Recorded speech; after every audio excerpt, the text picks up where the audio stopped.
মুস্কান ও সাগরের স্কুল জীবনের ভালোবাসার গল্প।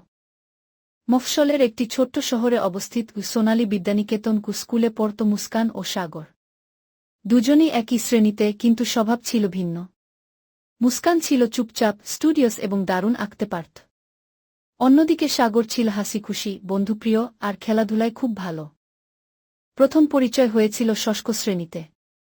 নতুন সেশনের প্রথম দিনেই সাগর হঠাৎ দেখে যে তার পাশের বেঞ্চে বসেছে এক নতুন মেয়ে, মাথায় দুই বেনি, চোখে লজ্জা মাখানো চাহনি। নাম জানতে চাওয়ার সাহস হয়নি সেদিন। কিন্তু দিন গড়াতেই ক্লাস টেস্ট, গ্রুপ প্রেজেন্টেশন, সব কিছুতেই তারা একসাথে কাজ করতে থাকে। ধীরে ধীরে গড়ে ওঠে বন্ধুত্ব।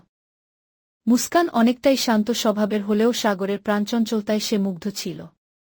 সাগরও লক্ষ্য করেছিল মুস্কান শুধু ভালো ছাত্রীই নয়, তার মধ্যে ছিল এক ধরনের শান্ত সৌন্দর্য যা অদ্ভুতভাবে আকর্ষণ করত। সপ্তম শ্রেণীতে উঠে তারা আরও ঘনিষ্ঠ হয়। মেলামেশা বাড়লেও কেউ মুখ ফুটে কিছু বলেনি। একবার স্কুলের সাংস্কৃতিক অনুষ্ঠানে সাগর কবিতা আবৃত্তি করছিল।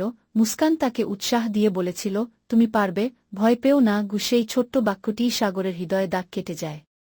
তখন থেকেই সে